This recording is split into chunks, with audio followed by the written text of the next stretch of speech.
Good morning and welcome back. This is Mr. Canelo in the morning here to help you guys with all of your helping needs. Oops, my computer looks like it died on me. All right, guys. Good morning. What can I help you with? This is a help session. Hey, Shire, it looks like you will need help with something. Welcome. Good morning. Good morning. Any questions concerning the lecture we had earlier today?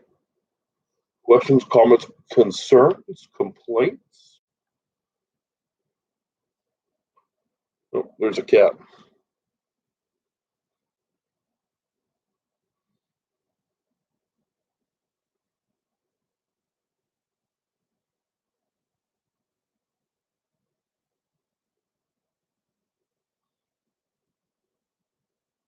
Good morning. Good morning. How are you guys?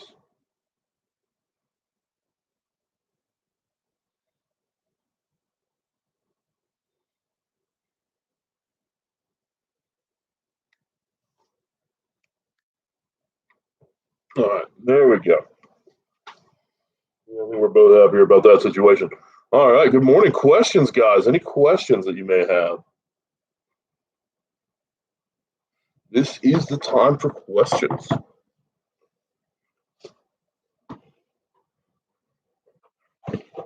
Questions, comments, complaints, concerns? It is terrible weather, so don't complain about that. Can't help you with that.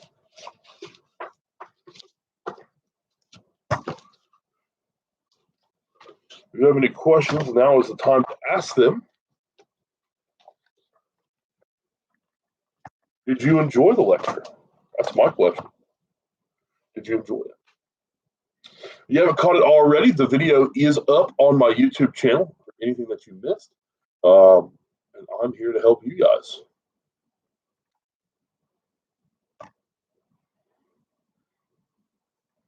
With any questions you may have.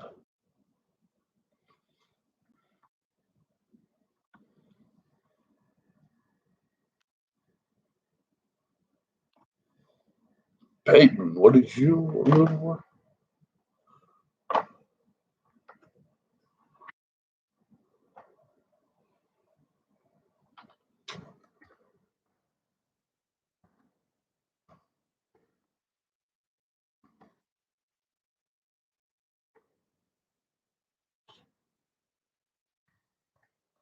That's what Mark said hello. Okay. Questions, guys? Anybody got any questions?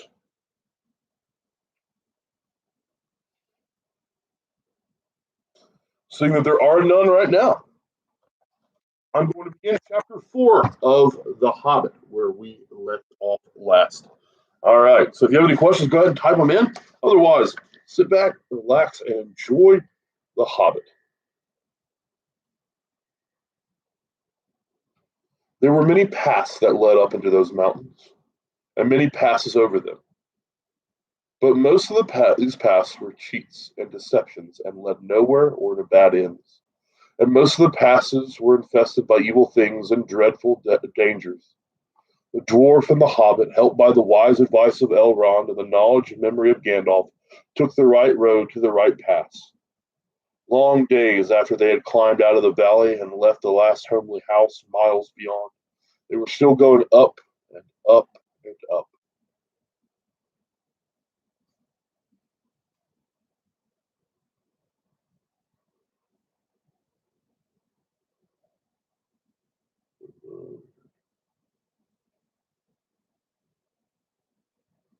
It was a hard path and a dangerous path, a crooked way and a lonely and a long. Now they could look back over the lands they had left, laid out behind them far below. Far, far away in the west, where things were blue and faint, Bilbo knew there lay his own country of safe and comfortable things, of his little hobbit hole. He shivered. It was getting bitter cold up here, and the wind came shrill among the rocks. Boulders, too, at times, came galloping down the mountain sides, let loose by midday sun upon the snow, and passed among them, which was lucky, or over their heads, which was alarming. The nights were comfortableless, and the chill, and they did not dare sing or talk too loud, for the echoes were uncanny, and the silence seemed to dislike being broken, except by the noise of water or the wail of wind and the crack of stone. The summer is getting on down below, thought Bilbo, and haymaking is going on and picnics. There'll be harvesting and blackberry picking before we even begin to go down on the other side of this ring. And the others were thinking equally gloomy thoughts, although they had said goodbye to Elrond in the high hope of midsummer morning. Oh, very good. So, right, no, there is no project. However, on formative, there is a quiz, and you need to go take it. All right. So that quiz is specifically over the practice quiz I gave you guys on uh, on Tuesday. Make sense? So go take that quiz. You're gonna crush it. I believe in you. All right, go knock it out. I know you can do it. Keep getting those A's. It's awesome. You're doing great. Yeah, good. Do it.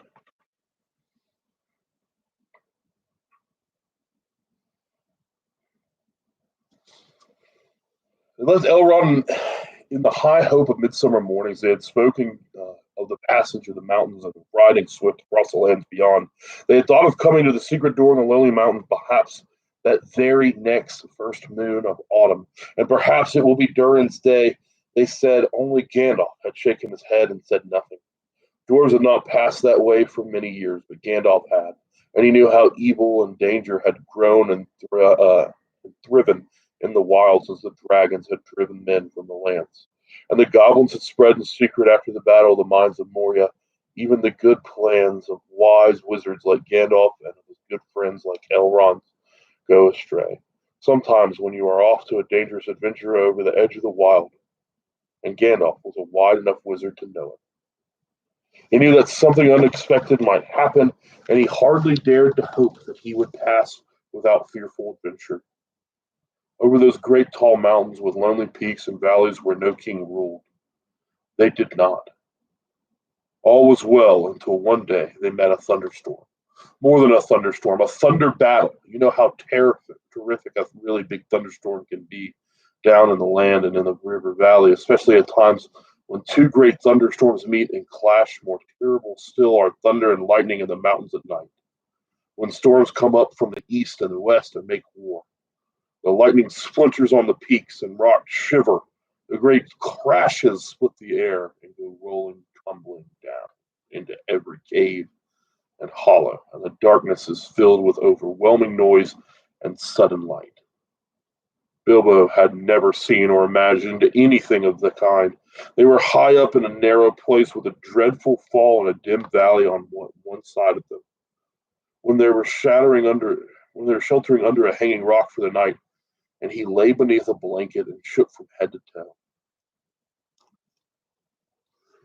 toe. Good morning, Valeria. How are you?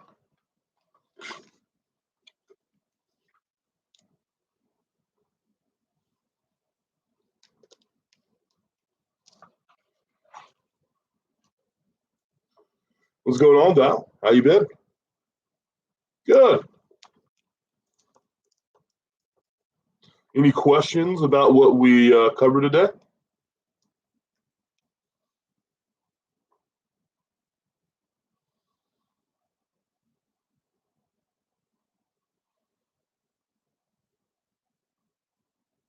Yes. Oh, good. What kind of questions you got?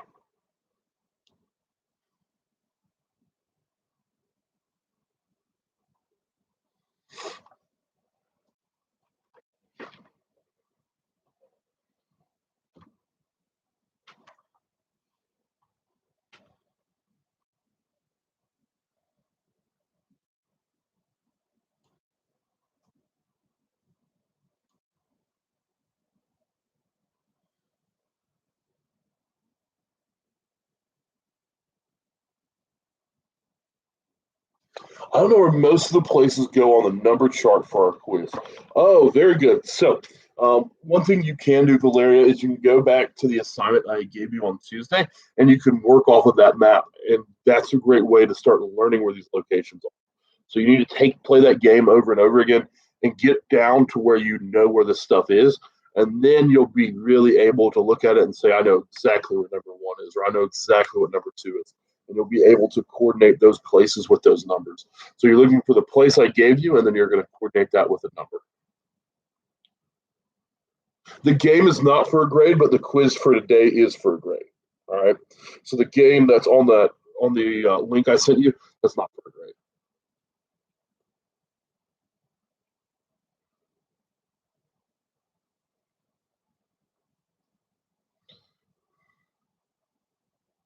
Awesome. Any more questions?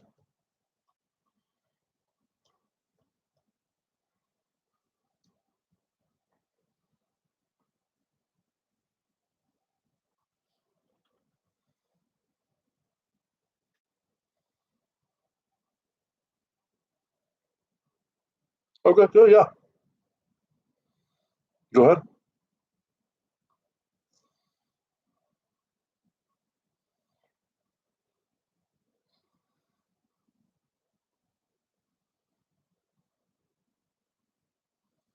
Oh, Peyton, are you in here too, buddy? Peyton, if you're in here, just use the chat feature and say yes. Awesome. Good. So, where's my kitty? She was sitting next to me. I think she's going to get something to eat now. Eat or drink. She was sitting next to me. I could have bothered her too much. She may have been trying to sleep. Peyton, so your question earlier, hey, I'm watching the video right now. Did I miss a secret word or what is it? There was no secret word today, Peyton. So you're okay there. How do I go to the live? Is it a Zoom call? No. So when I say I'm going live, so what I do is I stream the first part, and then my live is typically me just talking to you guys. Yeah. Doing whatever cats do. Somebody made a great analogy the other day. It was I'm a big fan of Duck Dynasty, Val, and one of the Uncle Si said, "Cats, you'll never understand them. You're not supposed to," which I thought was a great point. That you're not supposed to understand them. You're supposed to let them do whatever they want to do, and you leave them alone.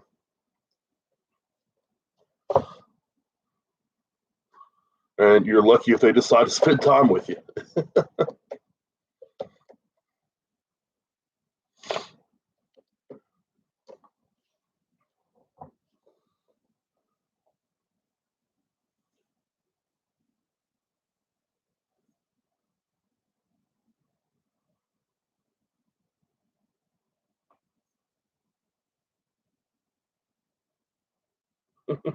They are weird. Peyton, so how do I like virtual teaching? Well, I like parts of it, man. I really do. I think next year I'm going to implement some of those strategies into my classroom. Um, I'd much rather be in the classroom with you guys. I'd much rather do it because one of my things I like doing is making connections with students, and then really pushing and driving you guys to be successful. So I really enjoy being in the classroom for that because it's instant feedback. I can see how you guys are responding to the information I'm giving you. But I do enjoy being able to share information differently. And so I think I'm going to bring that back to my classroom next year. It's something called a flipped classroom, in which I'm going to give videos out to my students to watch maybe once or twice a week. And then I'm going to use that to make small groups have more small group activities. But I had some questions. Did you guys enjoy the Egypt day? Was that something you guys liked? Val and Peyton? Yeah, they do random things. I'll see if I can get her attention. Shire, come here.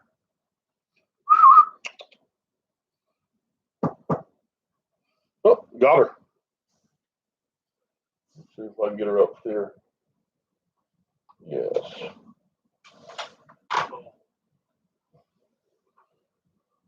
Hey, come here. Hey. No, that's a no. That's a no. You have two of the cutest dogs ever, Peyton?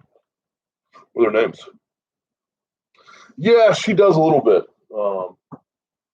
She does a little bit. She actually talked to me too, a little bit too. If I say something.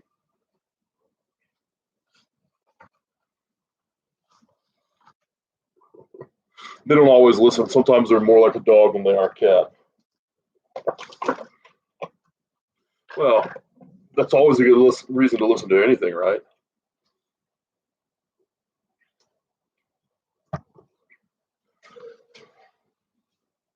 Can we do a Zoom call? Not right now, Peyton. I'm on live, but I see what you're saying. I know you guys like Zoom because you're able to talk to me better. I just like it because it prevents people from playing around the background, which I may just start doing Zoom calls for my help session where people can join in. We'll see. I was thinking about that.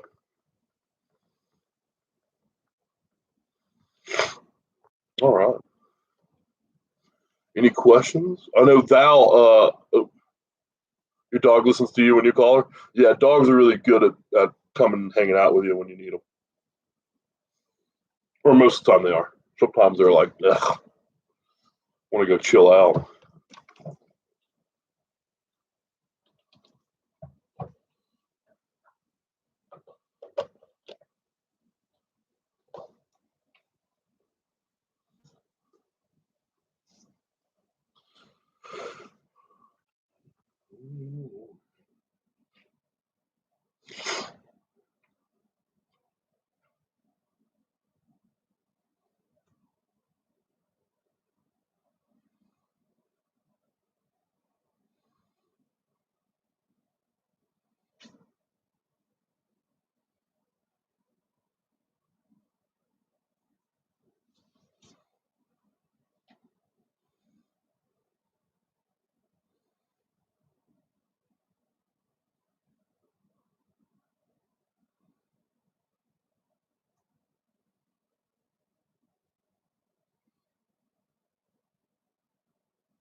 Well, all right, guys. Any questions? Any questions?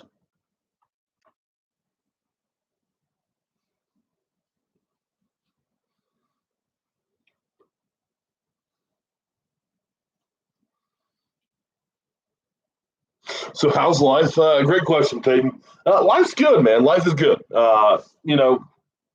It's another day on this earth, and it's still spinning, and the sun still came up this morning, even though it's a little wet. But we needed the rain, so that's even better, man. It's going to help the plants grow and help keep us beautiful into the summer.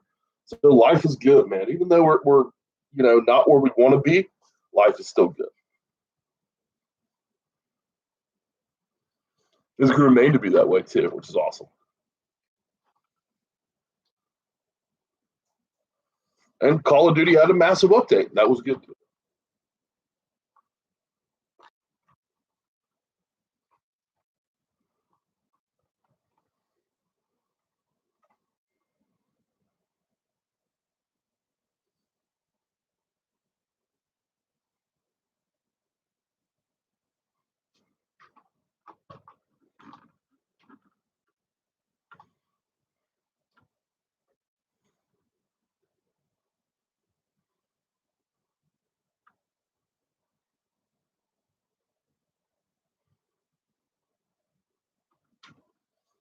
All right.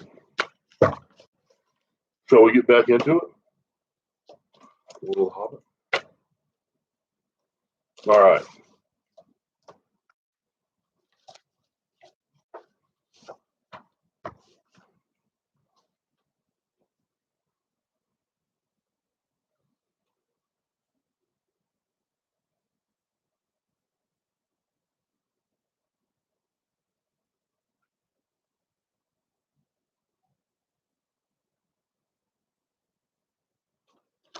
The second floor live.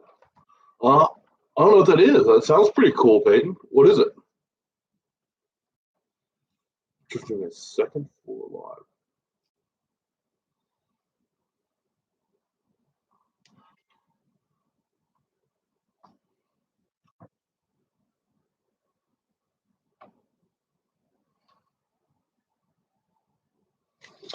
Oh, I got to ask a great question. So, how have we been able to keep the ruins of Pompeii together for so long? Well, Pompeii was completely buried. So, when that volcano went off, a lot of ash filled that area, and so much volcanic ash and volcanic rock ended up in the area of Pompeii. We really didn't know it was there for quite some time. it was by mistake that the location was even found. And when it was found, it took a lot of excavation over the next 50 plus years to end up getting down to it. But when they did, they were quite amazed. And they did such a great job of saying, look, this stuff's important and we need to protect it. That hadn't always been the case. The British, for instance, were really bad about taking things and taking them off sites, selling them, keeping them, storing them in their own collections, especially Egyptian stuff. The British had all this Egyptian stuff that they just kind of took from great Egyptian sites, archaeological sites that lost to history now. So it's been a bit of a tragedy. I'm doing well, Riley. How are you? It's good to hear from you. Peyton, first we do a game and then a workout session for like 5 minutes, and then we read the Word of God and pray and go over a lesson. There's a giveaway, and you won the sweets. What'd you win? That's pretty cool, man.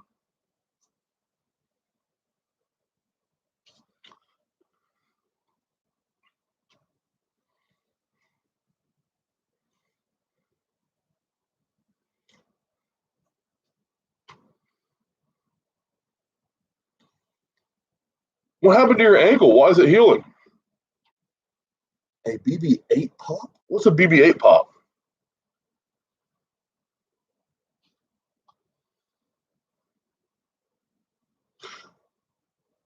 Oh, like a BB-8, the robot, right? Oh, how'd you do? Okay, Kyle, you just finished on yours, and then Val, you finished on yours. Let me take a look. It didn't show you the grade when you got done. Look at that. I'll have to open my GoFormative. What were you playing when you sprained it? Just run around the house?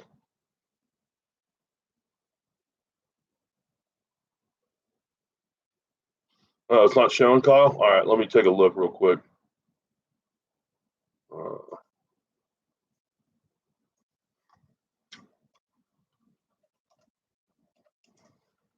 Let me take a look.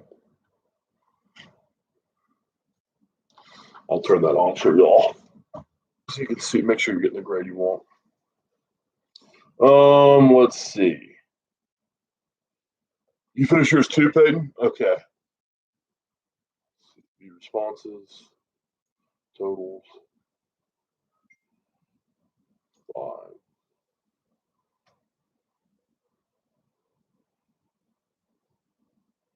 Kyle, it's telling me you only answered 2 of the questions. I may not be updated just yet, but you got some more you need to answer on that one.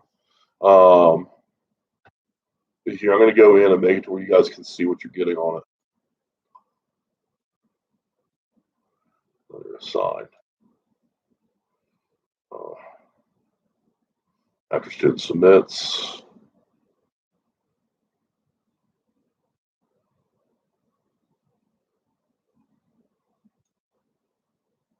After student submits.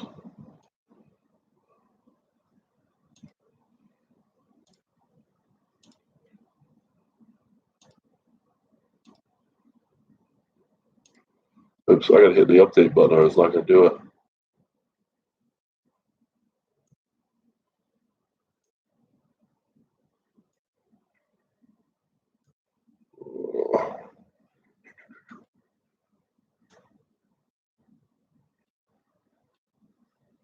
There we go. That's doing it.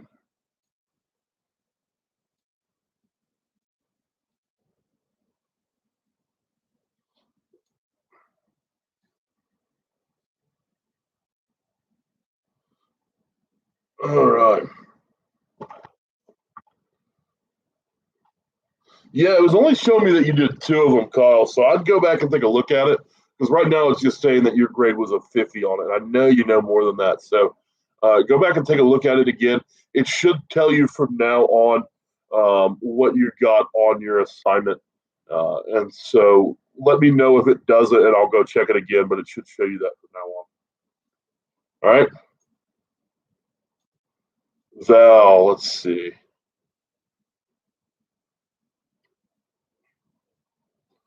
Why is it doing that? Let's see that. See there. Let's see this one. Well, it's saying you only answered 2 of them too. No, it's saying you answered it. Oh, but why is that clear? Oh, I know what happened. My bad. I messed up the whole thing. I forgot to put down the correct answer. That's why you guys were getting those scores. That's my bad.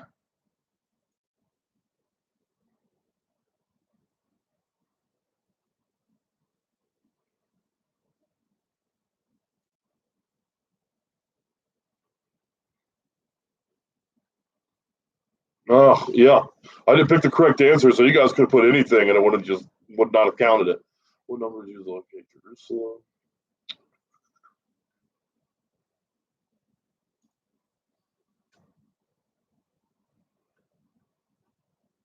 Okay, now let's see the responses. That may have fixed it. Sorry about that, Kyle and Val. Thank you for letting me know, though. Y'all were your heroes today for sure. Valeria, you crushed it. You got 100 out of 100. Good job. It did the same thing to you too, Riley. Yeah, I just I goofed. I goofed for sure. We all make mistakes every day. I made a bad one. Oh, Riley, good job. Kyle, great job. Great job. Good job, Kyle. 100.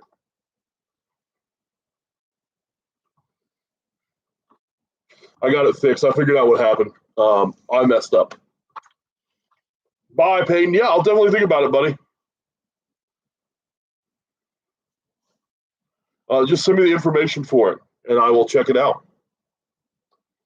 All right. All right. With a hula hoop around my ankle. Oh, no fun. Oh, it does hurt. Oh, man. Yeah, I've sprained ankles. Yeah. I definitely got hurt a lot as a kid growing up, for sure. For sure. Perfect. Good job, Kyle. Good job, Valeria. Y'all did great. Good job. All right, questions, guys. Looking for some questions.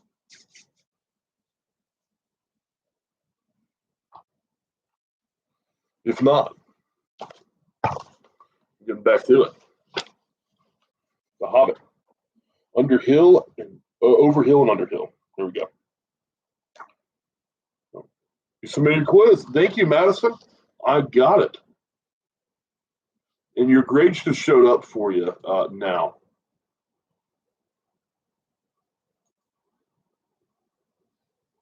We'll see how you did.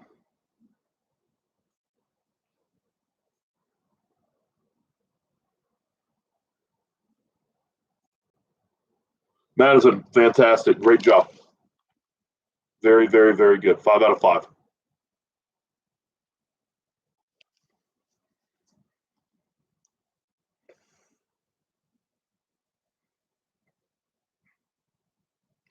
Bilbo had never seen or imagined anything of the kind. He's talking about the huge thunderstorm he saw. They were high up in a narrow place with a dreadful fall into a dim valley at one side of them. You'll be 12 in 20 days? Well, happy early 20 days to your 12th birthday, Valeria. Congratulations. I did not know that, but the system was going to tell me that as we got closer. It would have told me next week that your birthday's coming up. So what are you going to do for your birthday?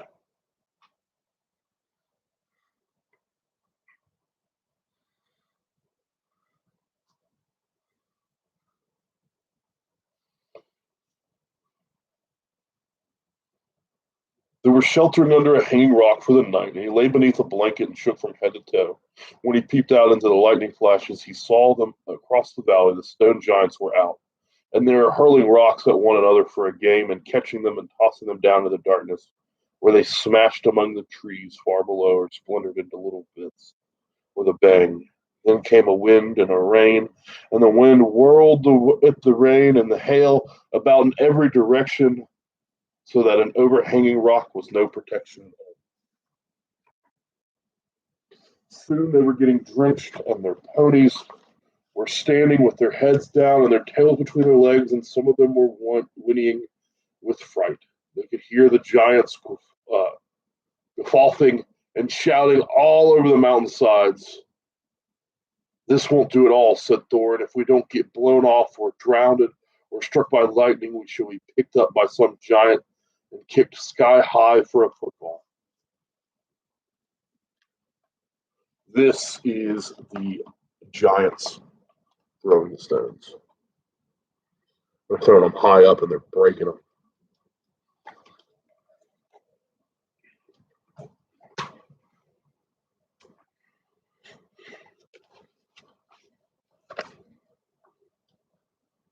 "Well, if you know of anywhere else, take us there," said Gandalf, who was feeling very grumpy and was far from happy about the giants themselves. To the end of this argument was that they sent Fili and Kili to look for a better shelter. They had very sharp eyes, and being the youngest of the dwarves by some 50 years, they usually got these sorts of jobs when everybody else could see it was absolutely no use sending Bilbo. "There's nothing like looking if you want to find something, or so Thorin said to the young dwarf. You certainly usually find something if you look, but it's not always quite that something you are after. So it proved to be on this occasion.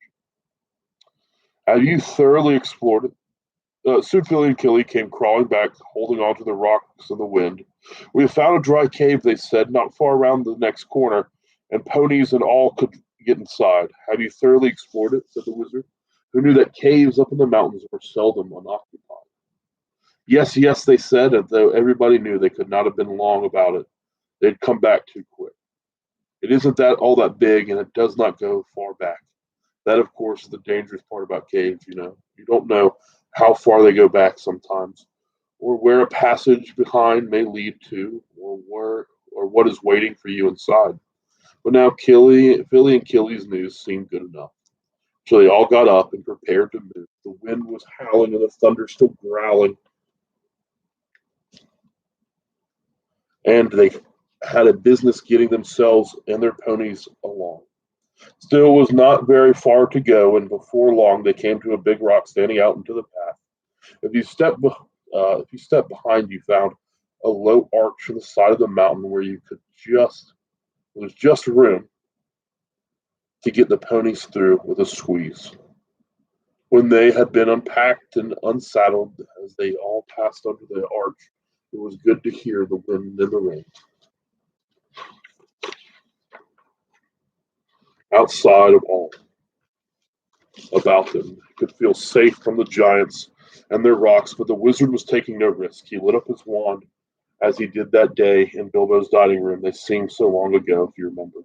And by its light, they explored the cave from end to end. It seemed quite a fair size, but not too large and mysterious. It had a dry floor and some comfortable rocks at one end. There was room for the ponies, and there they stood, mightily glad for the change, steaming and champing in their nose bags.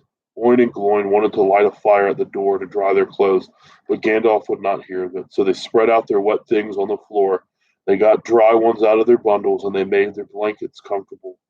They got out their pipes and blew smoke rings, which Gandalf turned into different colors and set dancing up in the roof to amuse them. They talked and forgot about the storm and discussed what each would do with his share of the treasure when they got it, which at this moment did not seem so impossible. And so they dropped off to sleep one by one. And that was the last time they used the ponies, baggages, tools, and paraphernalia that they had brought with them. It turned out a good thing that night they had brought little Bilbo with them after all, for somehow he could not go to sleep for a long while. And when he did sleep, he had a very nasty dreams. He dreamed that a crack in the wall at the back of the cave got bigger and bigger and opened wider and wider, and he was very afraid but could not call out or do anything but lie and look. Then he dreamed that the floor of the cave was giving way, and he slipped, beginning to fall down, goodness knows where to.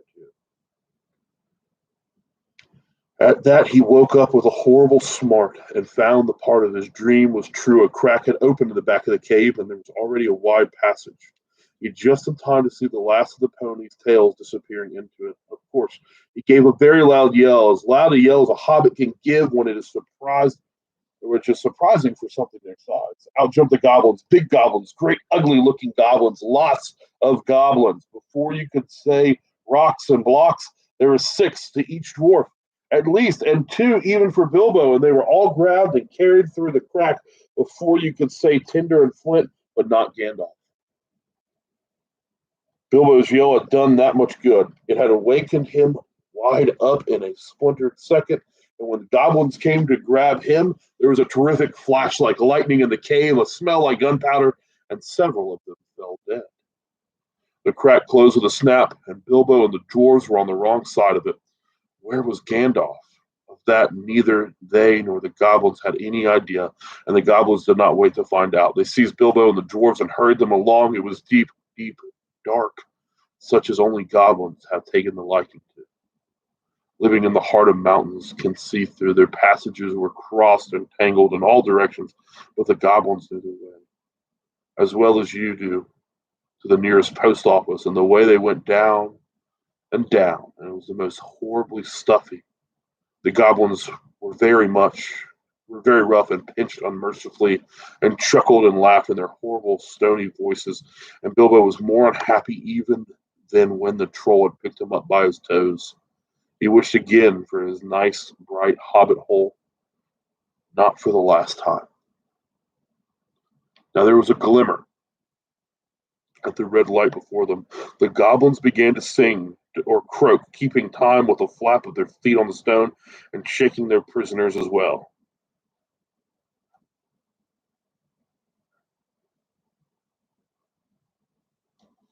I don't really know the tune for this song, but it's clap, snap, the black crack, rip, grab a pick, pinch, nab, and down to Goblin Town you go, my lad. Crash, clash, crush, smash, hammer and throngs, knocker and gongs, pound, pound, far underground, oh, ho, my lad. Swish, smack, whip, crack, battle and beat, yammer and bleat, work, work, nor dare to shrink, while goblins quaff and goblins laugh, round and round for underground below, my lad. And here they are, the dwarves being carried off by the goblins to Goblin Town.